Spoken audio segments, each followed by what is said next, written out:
తెలుగు చలనచిత్ర పరిశ్రమలో తనదైన సున్నితమైన హాస్యం, లోతైన భావాలు, మేధోపరమైన సృజనాత్మకతతో ప్రత్యేక గుర్తింపు తెచ్చుకున్న బహుముఖ ప్రజ్ఞాశాలి శ్రీనివాస్ అవసరాల. ఆయన కేవలం నటుడే కాదు, అద్భుతమైన దర్శకుడు, రచయిత మరియు గీతా రచయిత కూడా. ఆయన జీవితం, సినీ ప్రయాణానికి సంబంధించిన పూర్తి వివరాలను ఇప్పుడు తెలుసుకుందాం. శ్రీనివాస్ అవసరాల 1984 మార్చి 19న ఆంధ్రప్రదేశ్లోని కాకినాడలో జన్మించారు. ఆయన తండ్రి ఆంధ్రా బ్యాంక్లో పనిచేసేవారు. తండ్రి ఉద్యోగరీత్యా వారి కుటుంబం కాకినాడ, విజయవాడ, విశాఖపట్నం, హైదరాబాద్ వంటి వివిధ నగరాల్లో నివసించాల్సి వచ్చింది. దీనివల్ల ఆయనకు చిన్నప్పటి నుండే విభిన్న ప్రాంతాల సంస్కృతులు, భాషల పట్ల అవగాహన ఏర్పడింది. శ్రీనివాస్ చదువులో చాలా ప్రతిభావంతుడు. ఆయన విజయవాడలోని కేఎల్ యూనివర్సిటీ నుండి మెకానికల్ ఇంజనీరింగ్లో పట్టా పొందారు. అనంతరం అమెరికా వెళ్ళి యూనివర్సిటీ ఆఫ్ నార్త్ డకోటా నుండి మాస్టర్స్ పూర్తి చేశారు. సినిమాపై ఉన్న ఆసక్తితో యూనివర్సిటీ ఆఫ్ కాలిఫోర్నియా నుండి స్క్రీన్ రైటింగ్లో డిప్లొమా పొందారు. సినిమాల్లోకి రాకముందు ఆయన అమెరికాలోని ప్రతిష్టాత్మకమైన ప్రిన్స్టన్ ప్లాస్మా ఫిజిక్స్ ల్యాబొరేటరీలో పనిచేశారు. అయితే తన లక్ష్యం సినిమా అని నిర్ణయించుకొని న్యూయార్క్లోని ప్రసిద్ధ లీ స్ట్రాస్బర్గ్ థియేటర్ అండ్ ఫిల్మ్ ఇన్స్టిట్యూట్లో నటనలో శిక్షణ తీసుకున్నారు.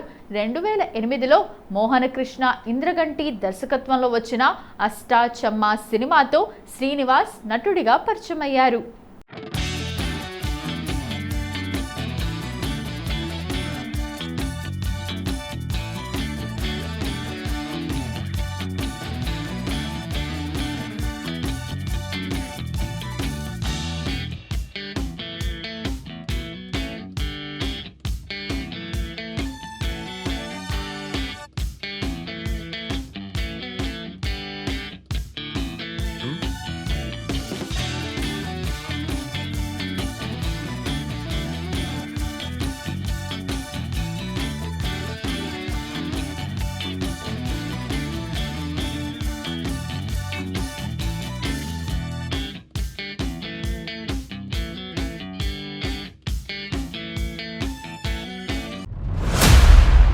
ఇక ఈ సినిమాలో ఆనంద్ అనే పాత్రలో ఆయన పండించిన హాస్యం ప్రేక్షకులకు బాగా కనెక్ట్ అయింది.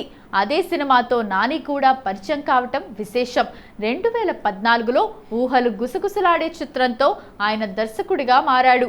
ఒక ఫ్రెంచ్ క్లాసిక్ కథను ఆధారంగా చేసుకొని తీసిన ఈ సినిమా బాక్సాఫీస్ వద్ద ఘన విజయం సాధించడమే కాకుండా ఆయనకు బెస్ట్ డెబ్యూ డైరెక్టర్గా అవార్డులను కూడా తెచ్చిపెట్టింది. ఈ సినిమాతోనే నాగశౌర్య, రాశిఖన్నా తెలుగు తెరకు పరిచయమయ్యారు.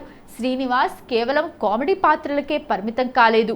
పిల్ల జమీందార్, ఒక బాధ్యతాయుతమైన లెక్చరర్ పాత్రలో, జెంటిల్మెన్, నెగటివ్ షేడ్స్ ఉన్న పాత్రలో, ఒక్క క్షణం సీరియస్ రోల్లో, బాబు బాగా బిజీ, ఇది ఆయనకు నటుడుగా ఒక భిన్నమైన ఇమేజ్ను తెచ్చింది. ఆయన రాసే సంభాషణల్లో ఒక రకమైన చమత్కారం ఉంటుంది. ఆయన తన సినిమాలకే కాకుండా ఇతర సినిమాలకు కూడా డైలాగ్స్ అందించారు. జో అచ్యుతానంద, ఇద్దరు అన్నదమ్ముల మధ్య ఉండే భావోద్వేగాలను ఆయన రాసిన తీరు అద్భుతం. నారీ నారీ నడుమ మురారి, ఇలాంటి క్లాసిక్ సినిమాల్లోని సంభాషణల శైలిని ఆయన అనుసరిస్తుంటారు.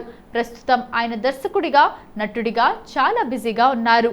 నాయనా రారా ఇంటికి, ఎన్ఆర్ఐ, ఈ సినిమాలో ఆయన కీలక పాత్ర పోషిస్తున్నారు. సారంగపాణి జాతకం, మోహనకృష్ణ ఇంద్రగంటి దర్శకత్వంలో ఈ సినిమాలో నటించారు. కొత్త స్క్రిప్ట్, ఒక భారీ బడ్జెట్ సోషల్ డ్రామా కోసం ఆయన స్క్రిప్ట్ వర్క్ చేస్తున్నట్లు సమాచారం. శ్రీనివాస్ అవసరాల ఇంకా బ్రహ్మచారిగానే ఉన్నారు. ఆయన పెళ్లి గురించి మీడియాలో తరచుగా వార్తలు వస్తుంటాయి. అయితే ఇటీవల ఒక ఇంటర్వ్యూలో తాను పెళ్లి చేసుకోవడానికి సిద్ధంగా ఉన్నానని, సరైన వ్యక్తి కోసం చూస్తున్నానని సరదాగా వ్యాఖ్యానించారు. వివాదాలకు ఆయన చాలా దూరంగా ఉంటారు. వంశీ, జంధ్యాల వంటి గొప్ప దర్శకుల శైలిని నేటి తరానికి తగ్గట్టుగా మలిచిన దర్శకుడు శ్రీనివాస్ అవసరాల. ఆయన సినిమాల్లో అసభ్యత ఉండదు, స్వచ్ఛమైన తెలుగుతనం, హాస్యం కనిపిస్తాయి. అందుకే ఆయనను ప్రేక్షకులు మోడర్న్ జంధ్యాల అని కూడా పిలుస్తుంటారు. చాలా మందికి తెలియని విషయం ఏంటంటే శ్రీనివాస్ అవసరాల అమెరికాలో ఫిజిక్స్ పరిశోధనలు చేస్తున్న సమయంలోనే సినిమా వైపు మొగ్గు చూపారు. ఆయన అమెరికాలో ఉన్నప్పుడు హాలీవుడ్ చిత్రాలకు సంబంధించిన స్క్రీన్ ప్లే నిర్మాణాలను క్షుణ్ణంగా అధ్యయనం చేశారు. అందుకే ఆయన రాసే కథల్లో ఒక ఖచ్చితమైన ప్లాన్, పాత్రల మధ్య లోతైన సంఘర్షణ కనిపిస్తాయి. తెలుగులో హాస్యానికి కొత్త అర్థం చెప్పిన దర్శకుడు జంధ్యాల.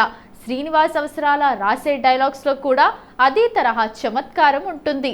ఆయన సినిమాల్లో కామెడీ కోసం విడిగా కామెడీ ట్రాక్స్ ఉండవు. కథలో భాగంగానే పాత్రల ప్రవర్తన ద్వారా నవ్వు పూయిస్తారు. ఈ శైలి ఆయనను నేటితరం దర్శకుల్లో ప్రత్యేకం చేస్తుంది. మనుషుల మధ్య ఉండే ఆక్వర్డ్ మూమెంట్స్ను కూడా ఆయన తెరపై చాలా అందంగా చూపిస్తారు. శ్రీనివాస్ అవసరాల గొంతులో ఒక రకమైన గాంభీర్యం మరియు హాస్యం మిళితమై ఉంటాయి. ఆయన కొన్ని యానిమేషన్ చిత్రాలకు డబ్బింగ్ చెప్పారు. ముఖ్యంగా Avatar, the way of water వంటి పెద్ద సినిమాల్లోని పాత్రలకు తెలుగులో గాత్రదానం చేసి మెప్పించారు. శ్రీనివాస్ అవసరాల పెళ్లి గురించి గత దశాబ్ద కాలంగా వస్తున్న వార్తలు 2026లో మళ్లీ ఊపందుకున్నాయి. లేటెస్ట్ అప్డేట్ ప్రకారం ఇటీవల ఒక ఇంటర్వ్యూలో ఆయన మాట్లాడుతూ ఒక మెడికల్ ప్రొఫెషనల్తో తన వివాహం నిశ్చయమైందని, త్వరలోనే ముహూర్తం ఖరారు చేస్తామని తెలిపారు. ఇది ఆయన అభిమానులకు పెద్ద తీపి కబురు. వివాదాలు. ఆయన కెరీర్ మొత్తం చాలా క్లీన్గా ఉంటుంది. ఏ హీరోయిన్తోనూ ఆయన పేరు వివాదాల్లోకి రాలేదు. ఆయన కేవలం తన పని మీద మాత్రమే దృష్టి పెడతారు. నాని, నాగశౌర్య వంటి హీరోలతో శ్రీనివాస్కు మంచి అనుబంధం ఉంది.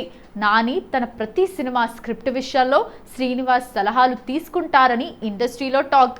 అలాగే అవసరాల రాసే కథల్లో హీరోలు చాలా సాఫ్ట్గా, పక్కింటి అబ్బాయిలా కనిపిస్తారు. శ్రీనివాస్ అవసరాల కేవలం డైలాగ్స్ మాత్రమే కాదు, అప్పుడప్పుడు పాటలు కూడా రాస్తుంటారు. ఆయనకు తెలుగు సాహిత్యంపై మంచి పట్టు ఉంది. పాతకాలపు తెలుగు పదాలను నేటి ట్రెండ్కు తగ్గట్టుగా తన సినిమాల్లో ఉపయోగిస్తుంటారు.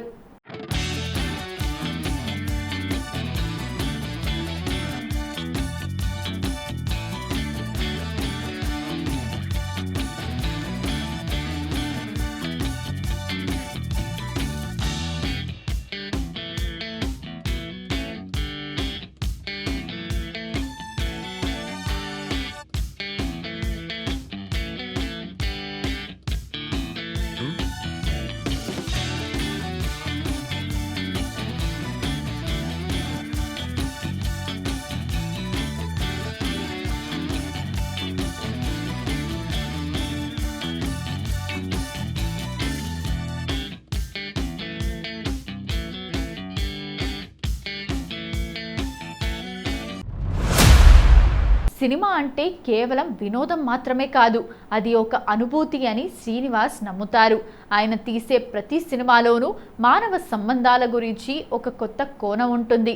శ్రీనివాస్ అవసరాల తన ప్రతిభగాను అనేక ప్రతిష్టాత్మక అవార్డులను అందుకున్నారు. నంది అవార్డులు, జో అచ్యుతానంద చిత్రానికి గాను ఉత్తమ సంభాషణల రచయితగా నంది అవార్డును అందుకున్నారు. అలాగే ఊహలు గుసగుసలాడే సినిమాకు స్పెషల్ జ్యూరీ అవార్డు లభించింది. సైమా అవార్డు.